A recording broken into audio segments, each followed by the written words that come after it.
हम प्रभु परमेश्वर को धन्यवाद देंगे आज की सुबह के लिए जो परमेश्वर ने मुझे और आपको दी है। इस सुबह की शुरुआत हम परमेश्वर के वचन के साथ करना चाहते हैं। आज के इस डिवोशन में आप सभी का स्वागत और वेलकम है। लिविंग क्रिश्चियन मूवमेंट फेलोशिप की ओर से भी आप सभी को मैं धन्यवाद देना चाहूँगा कि आप बराबर हमारे साथ हैं और प्रार्थना कर रहे हैं। मुझे सबसे ज़्यादा खुशी होती है जब लोग हमारे लिए प्रार्थना करते हैं।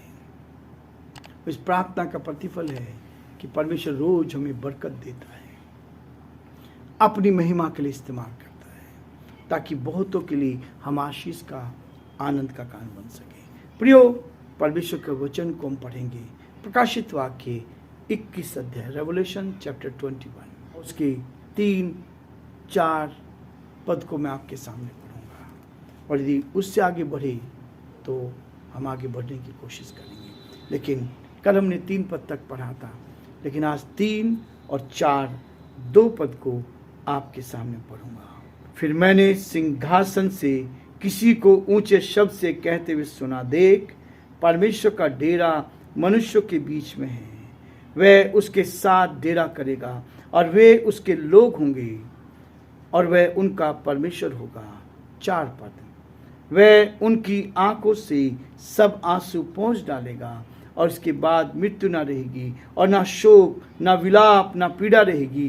पहली बातें जाती रहेगी, पहली बातें जाती रहेगी। परमेश्वर अपने इस वचन के पढ़े और सुने जाने पर आशीष दे। आमीन। दुआ करेंगे। प्रभु जी, हम आपके हृदय से आभारी हैं आज के इस दिन के लिए। प्रभु, शुक्रवार के दिन प्रभु आपने हमें सौभाग्य दिया है कि हम इस सप्ताह के प्रभु जो कार्य की दृष्टि से है अंतिम चरणों में हैं। हम धन्यवाद देते हैं प्रभु, मंडे से लेकर और आज फ्राइडे तक प्रभु आप हमारे मददगार बने रहिए, आप हमारे साथ साथ रहिए। प्रभु जी, इस डिवोशन को तैयार करने में, इसकी गहराई तक पहुंचने में प्रभु जी आपने मुझ कमजोर पर दया की, अनुग्रह किया। प्रभु जी इस लायक बनाया प्रभु कि आपके वचन को हम रोज आपकी महिमा के लिए इस्तेमाल कर सकें। धन्यवाद हो प्रभु जी, सारी तैयारी के लिए धन्यवाद। आप सहायता करते हैं, आप हिम्मत देते हैं, ताकत देते हैं प्रभु जी, ताकि हम आपकी महिमा कान बन सकें। धन्यवाद देते हैं, आपकी स्तुति करते हैं आपके सारे उपकारों के लिए, आपकी भलाइयों के लिए। सारी आवश्यकताओं को आपने पूरा किया, हमारी रक्षा की प्रभु जी, और इस डिवोशन को आगे बढ़ाने में आपने मदद की, इसके लिए धन्यवाद। जिन कानों में आवाज जारी प्रभु, हम उन सब के लिए धन्यवाद देते हैं, उन सब के लिए प्रार्थना करते हैं। उत्तम से उत्तम आशीष दे, आपकी आत्मा को भेजते हैं प्रभु जी। ये आत्मा उनके हृदय को छुए प्रभु जी, उनके शरीर को स्पर्श करे और प्रभु वो आपकी सामर्थ को देख पाए। पवित्र आत्मा की शक्ति को भेजते हैं। कोई बीमार है तो उनको चंगाई मिले, तकलीफ में है तो उनकी तकलीफ को दूर करे। कोई आर्थिक कठिनाई में प्रभु जी हम उनके लिए प्रार्थना करते हैं, उनकी आर्थिक कठिनाइयों को दूर करें प्रभु जी। एक एक जन पर हम आपके अनुग्रह की दृष्टि चाहते हैं ताकि हर जन आप में सुरक्षित रहकर आपकी महिमा कान बन सके। हम बड़े आदर के साथ हमारे प्रदेश राजस्थान को आपके हाथ में सौंपते हैं, इस पर आपके अनुग्रह की दृष्टि चाहते हैं। आपके वचन के अनुसार प्रभु जी हम अपने प्रदेश के लिए दुआ करते हैं, हमारे प्रदेश के अधिकारियों के लिए प्रार्थना करते हैं। प्रभु जी हमारे मुख्यमंत्री अशोक गहलोत जी को आपके हाथ में सौंपते हैं, उनके पूरे मंत्रिमंडल को आपके हाथ में सौंपते हैं, सारे पुलिस प्रशासन को आपके हाथ में सौंपते हैं, सारे डॉक्टर्स को, नर्सिस को, हॉस्पिटल्स के सारे स्टाफ को हम आपके हाथ में सौंपते हैं। आप उनकी सुधि ले, आप उनकी रक्षा करें ताकि वो आप में सुरक्षित रहकर आपकी महिमा कर सके। इस डिवोशन पर भी आपकी अनुग्रह की दृष्टि चाहते हैं। जो भाई बहन इस आवाज को सुन रहे हैं और जो प्रभु जी रोज इस संदेश को सुनते हैं, आप उनसे बातचीत करें और नए लोगों तक प्रभु जी वो आपके संदेश को पहुंचा सके और सब बातों में प्रभु आपका नाम ऊंचा किया जाए। सारी महिमा, आदर, गौरव प्रभु जी हम आपको देते हुए इस प्रार्थना को अपने प्रभु, अपने उद्धारकर्ता यीशु मसीह के नाम से मांगते हैं। आमीन।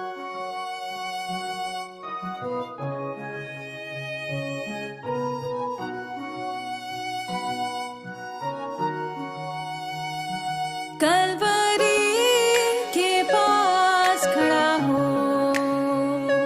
खून की धारा देखता जा, तेरे पापों का यही दाम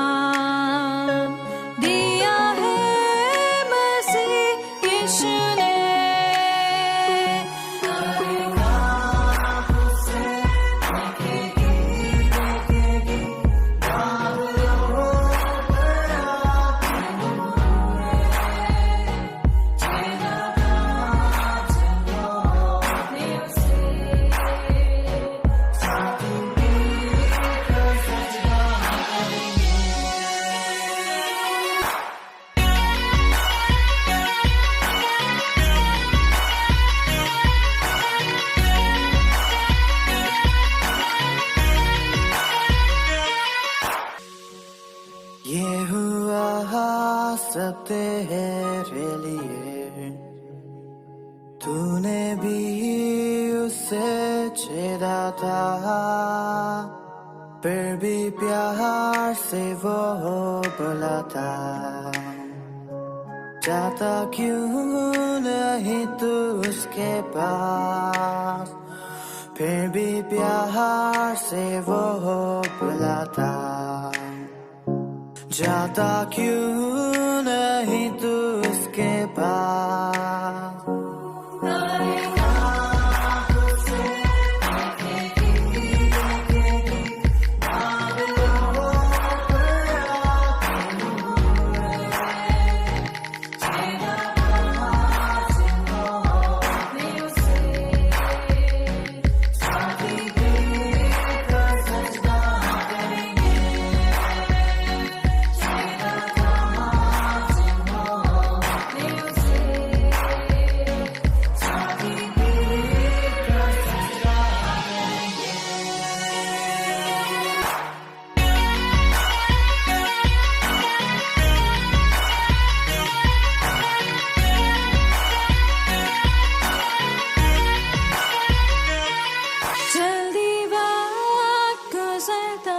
जाता है, रात अंधेरी आती है, तौबा कर दरवाजा होगा बंद, कुछ ना होगा फिर पछताने से।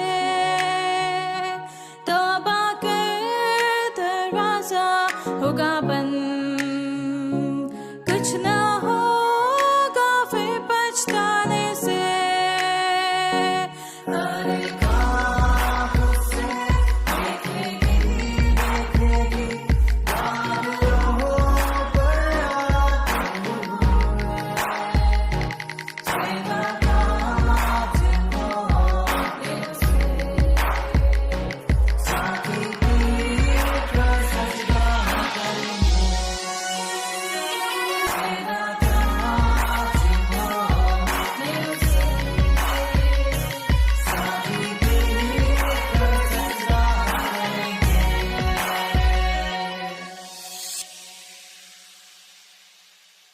प्रियो,